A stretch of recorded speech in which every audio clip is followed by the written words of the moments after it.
Պետական մակարդակով ցնծում է Թուրքիան,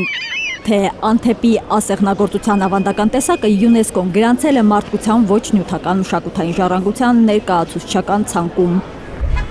Պետական մակարդակով լռում է Հայաստանը, չի ասում թուրքական Անթեպի չէ, հայկական Այնթապի ասեղնագործություն է, այն խաչը ու ոչ միայն այս խաչը վկա։ Այնպիսի զգացողություն էր, ոնց որ, չգիտեմ, ձեռքս կտրել կամ այդ ցավի զգացողությունը մինչև հիմա չի անցնում։ Ժողովրդական վարպետը ահազանգը առաջին տարածողներից է։ Այսինքն ինչ է ստացվում հիմա, եթե մեր թանգարաններում պահվում է շատ ու շատ նմանատիպ աշխատանքներ, հիմա ինչ դա համարվում է թուրքական մշակույթի մաս, դա չի կարող այդպես լինել։ Ասում է բնական է, որ թուրքերը ՅՈՒՆԵՍԿՕ-ին չէին ասելու, որ Այնթապի ասեղնագործության դպրոցի հիմնադիրները հայերն են։ Նախշերի անվանումները Մենք ինչու ենք լռում։ Սա ազգային Հայկանուշյան վարժարանի 1909 թվականի վկայական է։ Մինչև հայոց ցեղասպանությունը Այնթապում ասեղնագործությունը պարտադիր ուսուցման առարկաներից էր։ Հայերը թել քաշելով ասեղնագործել սովորեցնում են նաև թուրքերին ու քրդերին, որ հետո թուրքերը ասեն իրենցն է։ Մենք միշտ ամենավերջում, երբ որ հիվանդը մահամերձ է, ուրեմն ուզենք փնտրում թե ինչ կարելի անել, այդպես չի կարելի վերաբերվել։ Հրազդան Թոքմաջյանը Այնթապի ասեղնագործության մասին երկհատորյակ է գրել։ Էս է դες Ջեմելյանը։ Հայկականություն է կաթում Այնթապի ասեղնագործության անգամ նախշերի անուններից։ Հեղինակ հայուհիների անուն ազգանուններով են կոչվել այդ նախշերը։ Մեկը ասում է, այ մամաս էսքան գործ արեց, բայց Ջեմելյանի պատիվը չունեցավ, իր անունը չմնաց այս գործի մեջ։ Երբ մենք հայերից շատերը այս մասին չգիտենք, Ավելի ՅՈՒՆԵՍԿՕ-ին ինչպես մեղադրենք Այնթապի ասեղնագործության արհեստը թուրքական ճանաչելու համար։ արհեստական ծաղկեփնջեր։ Ռետորական հարց է տալիս ազգագրագետը։ Մի այս գիրքը հրադարակվել է։ Թոքմաջյանի Այնթապի ասեղնագործության մասին պատմող գրքի հարյուրավոր օրինակներ հիմա մոռացության փոշու տակ են։ Չնայած 2015-ին շատ էլ չէ, ընդամենը 1000 օրինակ է տպագրվել։ ՅՈՒՆԵՍԿՕ-ի համապատասխան մարդկանց ձեռքի տակ սա լիներ, իրենք մի քիչ զգուշանային, որ արդյոք իրանք վիճելի դաշտ չեն մտնում։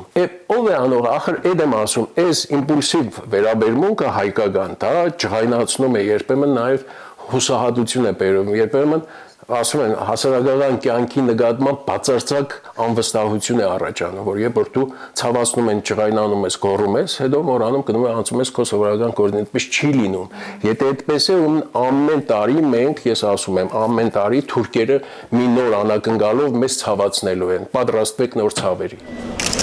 Հայլուրը փորձել է հասկանալ թուրքական նկրտումներին որևէ կերպ արձագանքել է ՅՈՒՆԵՍԿՕ-ում ՀՀ մշտական ներկայացուցիչ Արամ Հակոբյանը։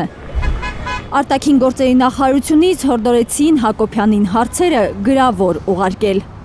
Ամիջ թողնված է անհատների կամ չոր կազմակերպությունների վրա։ Հայկական որևէ արժեք ՅՈՒՆԵՍԿՕ-ի մարդկության ոչ նյութական մշակութային ժառանգության ցանկում գրանցել կարող է միայն պետությունը, այն էլ ապացուցելով, որ տարածված է հասարակության մեջ։ Դե դուք դիմեք։ Ինչ է անում Հայաստանի ԿԳՄՍ նախարարությունը, որ հայկական ավանդական ասեղնագործության մյուս տեսակներն էլ Այնթապի նման մերժված չդառնան, իրական հռչակված Հայաստանում։ Եվ ուրեմն թուրքական հռչակվեն։ Կրթության, գիտության, մշակույթի եւ սպորտի նախարարությանն էլ օրեր են պետք Հայլուրի պարզ հարցերին պատասխանելու համար։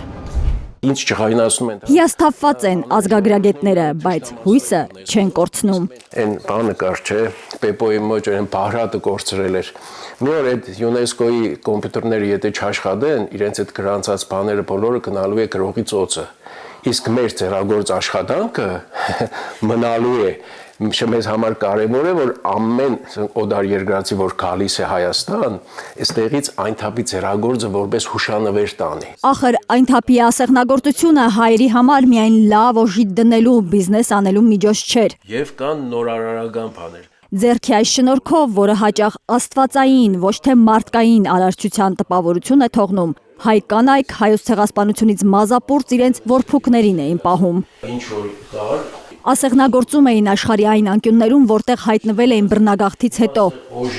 Ասեղնագործում էին օտարազգի մեծահարուստների աղջիկների օժիտների, կանանց հագուստ կապուստի, տան կահ կարասիի համար։ Հաստովին սովից հափրկել էլի, ձեռքի շնորհքը սովից հափրկել։ Հետ եմ ասում, դրա համար ասում եմ, որ վերաբրելու հիմնական միջոցը ցեղասպանությունից հետո եղել է ցեղագործը։ Հայոց վերապրումն է ՅՈՒՆԵՍԿՕ-ն թուրքական հռչակել։ Արփիս Քեսյան, Աշոտ Մնոյան, Գագիկ Տեր-Ղազարյան, Հայլուր։